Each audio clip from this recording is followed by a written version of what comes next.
Phobias, what are phobias? What do we want to call a phobia and a fear? A manic fear or a major phobia? It's an overactive imagination. It's where all logic and reason is put on the table and it doesn't matter because nothing makes sense. It's this extreme emotional explosion. Let me give you an example about imagination. I love to tell this story. This is kind of cool. I learned this from Ormond McGill, who's a close friend of mine, Dean of American Hypnotists. I can take a 2x4 piece of wood, and I can place it from there to the other end of the room. Just a 2x4.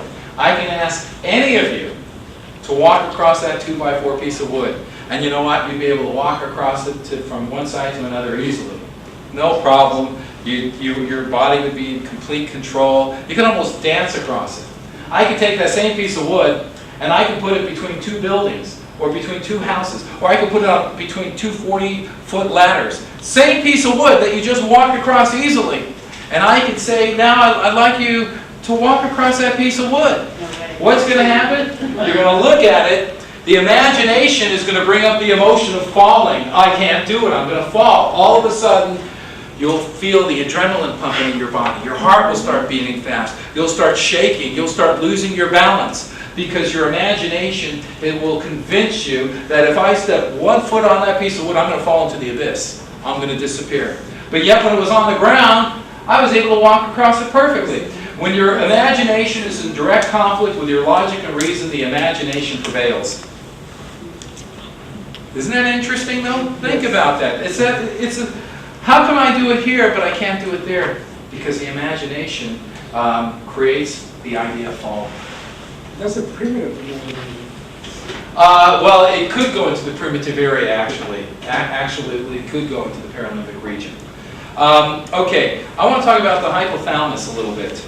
Because the hypothalamus controls our nerves, our muscles, our circulatory system, our immune fighting system. And it's a small organ within the inner part of the brain. So I want, when you talk to clients or even talk to medical doctors, I want them to know that you know what you're talking about. I want you to know more than they know, so that they'll finally believe this science of hypnotism is real.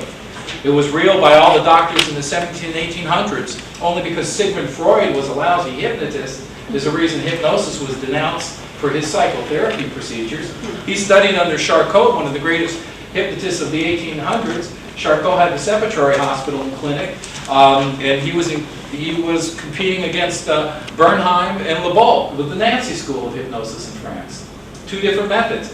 Mesmer used to believe that we transmitted kind of a magnetic field out through our body onto the clients, kind of like magnets. Back in the early part of medical history, a lot of medical practitioners used to use magnets as healing processes.